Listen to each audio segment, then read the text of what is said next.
بسم اللہ الرحمن الرحیم۔ معزز حاضرین و ناظرین، آج ڈاکٹر اوطار محمد صدیقی ایک مرتبہ پھر آپ کی خدمت میں حاضر ہے۔ معزز حاضرین و ناظرین، آج میں ایک مولانا طارق جمیل صاحب کا کلپ دیکھ رہا تھا۔ بہت ہی پیاری بات انہوں نے کی اور فرمانے لگے کہ قرآن کریم کا جہاں بالکل وسط ہوتا ہے، جہاں لکھا ہوتا ہے کہ نصف القرآن، وہ ایک لفظ کے اوپر لکھا ہوتا ہے جہاں لکھا ہے کہ وَلْيَتَلَطَّفْ، اور فرمانے لگے کہ میں ایک دفعہ ایک سفر میں جا رہا تھا تو میں سورۃ کہف کی تلاوت کر رہا تھا دیکھ کر۔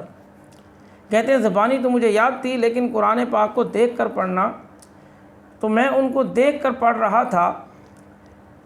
تو یہ اس لفظ پر جب میں پہنچا تو میں نے قرآن کریم بند کر کے تھوڑا سا سوچنے لگ گیا، آخر وجہ کیا ہے کہ قرآن کریم کا جو نصف ہے وہ اس لفظ پر ہوتا ہے۔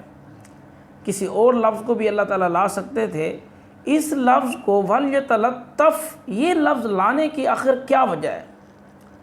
بہت ہی پیاری مثال دے کر سمجھایا کہ اس کا مطلب ہے کہ نہایت نرمی کے ساتھ گفتگو کرنا، نہایت نرمی کے ساتھ بات کرنا۔ اور آج ہم یہ سمجھتے ہیں کہ کوئی اگر سخت ہوگا تو نظام چلے گا، کوئی کہتا ہے کہ میں اپنی اولاد پر سختی سے ان کی تربیت کرنا چاہتا ہوں، مجھے بڑی فکر ہے۔ کوئی خامد اپنی بیوی پر جو ہے سخت ہو جاتا ہے، کوئی باپ اپنی اولاد کے لیے سخت ہو کر سمجھتا ہے کہ میں بہت اچھا کام کر رہا ہوں، استاد اپنے شاگرد پر زیادہ سخت ہو جاتا ہے تو وہ سمجھتا ہے کہ میں ایک کامیاب استاد بن رہا ہوں۔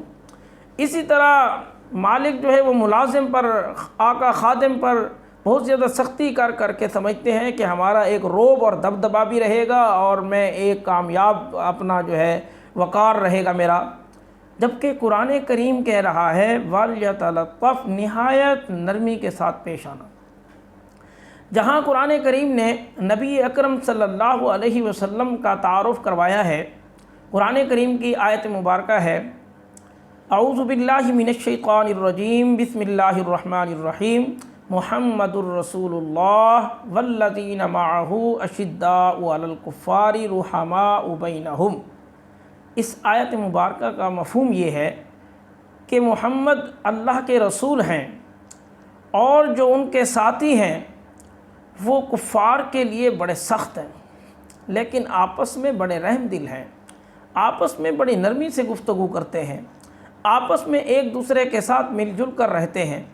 لیکن کیونکہ وہ رسول اللہ صلی اللہ علیہ وسلم کی تربیت یافتہ تھے اور اس کے ساتھ ساتھ وہ قرآن کریم کی اس بات کو خوب سمجھتے تھے کہ نرمی کے ساتھ گفتگو کرنا یہ اصل کامیابی ہے۔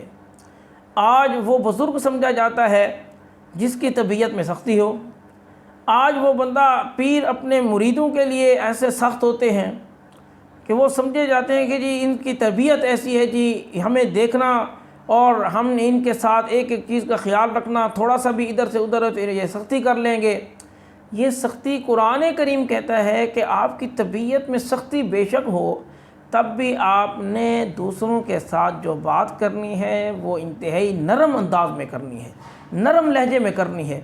سختی کا لہجہ آپ نے اپنایا، سختی کر کے آپ نے تربیت کی، سختی کر کے آپ نے اپنے جو ہے شاگردوں کو پڑھایا، آپ اب نرمی کر کے بھی دیکھیں۔ آپ نے نرمی سے گفتگو کرنا کل سے، آج سے ہی آپ سٹارٹ کر دیں تو آپ دیکھیں گے کہ آپ کو دعائیں کیسی کیسی ملتی ہیں۔ آپ کسی کی غلطی پر بھی آپ اس کو نرمی کے ساتھ سمجھانا شروع کر دیں تو آپ دیکھیں گے کہ وہ ایسی غلطی دوبارہ بھی نہیں کرے گا اور ہمیشہ شرمندہ بھی رہے گا اور آپ اس کو یاد بھی رہے گا کہ میں نے یہ غلطی کیوں کی۔ اسی طرح نرم گفتگو کا ایک چھوٹا سا واقعہ جو میرے ساتھ پیش آیا میں آپ کو سناتا ہوں۔ میں ایسے ہی کم از کم 10 سے 15 سال پہلے کی بات ہے، میں ایسے سائیکل پہ جا رہا تھا تو ہاتھ چھوڑ کر جس طرح لوگوں کو دیکھتا تھا کہ وہ بھی ایسے بچے خود ہاتھ چھوڑ کر سائیکل چلا لیتے ہیں، میں ٹھیک طرح سے نہیں چلا سکتا تھا لیکن میں نے چلانے کی کوشش کی تو ایک بوڑھا بزرگ تھا، اس کے اوپر ہی میں جا کر گر گیا۔ وہ بزرگ گر گئے نیچے، میں بھی سائیکل سے نیچے اور سائیکل ہم دونوں کے اوپر۔ تو وہ بزرگ جلدی سے کھڑے ہوئے، صحیح طرح سے چل بھی نہیں سکتے تھے اور میرے آپ یقین کریں کہ دل کے اندر سے اتنی زیادہ ان کی ہیبت تھی کہ ابھی یہ برداشت نہیں کریں گے اور مجھے اتنا ڈانٹیں گے۔ حالانکہ انہوں نے کیا کیا، انہوں نے سب سے پہلے سائیکل سے مجھے نکالا، میری سائیکل کھڑی کی اور میرے کپڑے جھاڑے، کیونکہ 10 سے 15 سال پہلے کی بات بتا رہا ہوں۔ کپڑے جھاڑ کر کہتے ہیں بیٹا چوٹ تو نہیں لگی؟ ایسے نرم گفتگو لہجے، مجھے آج تک ان کی یہ بات یاد ہے۔ وہ زندہ نہیں رہے، اس دنیا میں شاید نہ رہے ہوں، کیونکہ 15 سال پہلے وہ اتنا زیادہ کمر ان کی جھکی ہوئی اور اس طرح چل رہے تھے، اور میں نے ان کو یہ کام دیکھا کہ انہوں نے نرمی کا یہ کام کیا۔ آپ یقین کریں کہ اس وقت میں مدرسے کے اندر حفظ کر رہا تھا، عصر کے بعد ہمیں چھٹی ہوتی ہے، میں وہاں عصر کے بعد مغرب تک پڑھتا رہا، 2 سپارے پڑھ کر ان کو میں نے ان کے کھاتے میں لکھوائے، اللہ تعالیٰ سے عرض کیا کہ یا اللہ یہ ان 2 سپاروں کا ثواب اس بوڑھے بابے کو دے دے جن کو میں نے تکلیف پہنچائی ہے۔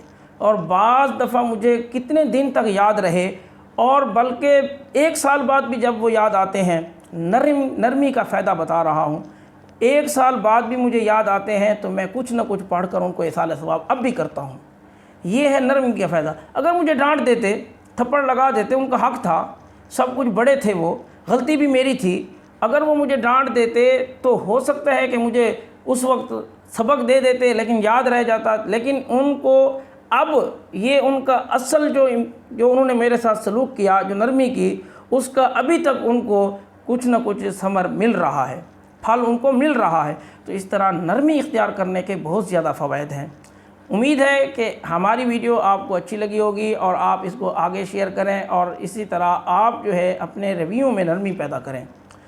کوشش کریں گے کہ ہم ایسی ویڈیوز آپ کے ساتھ سامنے لایا کریں گے۔ آپ ہماری ویڈیوز کو شیئر کریں، لائک کریں اور سبسکرائب کریں، ہمارے چینل کو صدقہ جاریہ سمجھتے ہوئے زیادہ سے زیادہ لوگوں تک پہنچائیں۔